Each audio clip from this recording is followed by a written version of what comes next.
ក្មេងប្រុសបានបង្កាន់ដៃចិន្តាក្នុងពិធីបន្ទាប់មកលាបខ្លាញ់ជ្រូកលើកម្មចិន្តារួចចេញទៅខាងក្រៅដែលមានសីតុណ្ហភាព10អង្សាក្រោម0ដើម្បីបាញ់ទឹកជំវិញនិងចាក់សាំងចូលក្នុងលូនៃទ្វារក្រៅទៀតផងបន្ទាប់ពីរៀបចំរួចរាល់គាត់ក៏រងចាំចៅពីរនាក់ដែលមាន IQ 50មកដល់គ្រាន់តែចៅមកដល់មាត់ទ្វារភ្លាមឡានក៏ចាប់ផ្ដើមរអិលបុកបង្គោលភ្លើងតែម្ដងពួកគេបានរុំរបួសយ៉ាងតក់ក្រហល់រួចក៏សម្រុកចូលខ្លួនទីធ្លាប៉ុន្តែដោយសារដីកក់ធ្វើឲ្យពួកគេដួលផ្ងាយជើងភ្លាមទើបពួកគេសម្រេចចិត្តបំបែកគ្នាធ្វើសកម្មភាពចៅប្រុសម្នាក់បានដើរចូលទៅក្នុងបន្ទប់ហើយសំឡេងរ៉ូតក៏បន្លឺឡើងគាត់ចង់បិទវាប៉ុន្តែមិនបានចាប់អារម្មណ៍ថាមានតែកូននៅលើមូតុងនោះទេពេលនោះក្មេងប្រុសក៏លេចមុខមកហើយបាញ់គាត់មួយគ្រាប់ធ្វើឲ្យចៅនោះស្លាប់ឈឹងលុះពេលគាត់ដឹងខ្លួនឡើងវិញ Venta VR ត្រូវបានពាក់នៅលើមុខរបស់គាត់បាត់ទៅហើយគាត់ឃើញច្រាំងថ្មចោលដ៏ធំនៅពីមុខធ្វើឲ្យភ័យស្ទើរលោះព្រលឹងគាត់ចង់លោតឆ្លងទៅប៉ុន្តែបែរជាបុកក្បាលនឹងជ្រុងជញ្ជាំងទៅវិញក្នុងពេលជាមួយគ្នានោះចៅស្រីបានដើរទៅទ្វារក្រោយក្មេងប្រុសបានរៀបចំដបទឹកក្រូចលាសារធាតុគីមីជាច្រើនដបរួចបាញ់ចេញទៅដោយគ្រាប់មីស៊ីល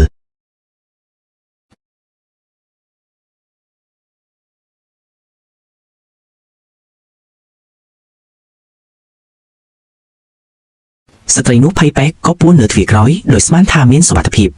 ប៉ុន្តែក្មេងប្រុសបានបញ្ជាម៉ាស៊ីនភ្លើងបានធ្លាក់ចំលើសាំងចៅស្រីចង់រកទឹកមកបន្លត់ប៉ុន្តែក្បាលរ៉ូប៊ីណេត្រូវបានគេកែច្នៃទុកមុន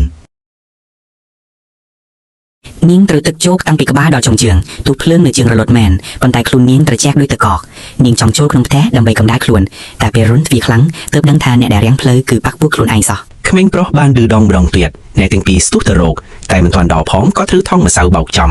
ហើយចៅប្រុសមិនទាន់ដឹងខ្លួនផងក៏ត្រូវទឹកដោះគោមួយកំប៉ុងទៀត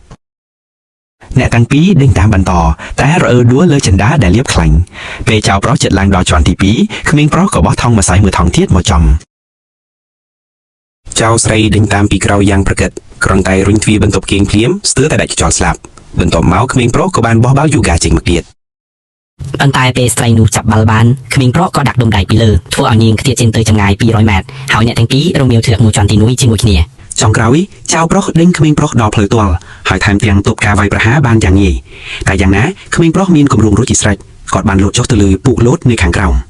ប៉ុន្តែនៅពេលដែលចៅប្រុសកំពុងសើចសប្បាយក្មេងប្រុសក៏បានដកបង្គោលត្រទ្រង់ចេញចៅដែលខឹងយ៉ាងខ្លាំងក៏បន្តដេញតាមទៀតក្មេងប្រុសបានយកដងសន្ទូចមកវាយទម្លាក់កំទេចទឹកកកតាមរបបផ្ទះចៅចង់គេចតែត្រូវខ្សែចំពោះជើងដួលហើយកំទេចទឹកកកមួយបានធ្លាក់មកស្ទើរតែចំកណ្ដាលខ្លួនគាត់ក្មេងប្រុសជាឱកាសរត់ចេញពីផ្ទះតែលើកនេះចៅទាំងពីរបានឡំទាត់គាត់ជាប់ចៅស្រីតោងខ្សែពួរចង់ចាប់គាត់ពីលើតែបាត់បង់ដំណឹងហើយធ្លាក់មកដី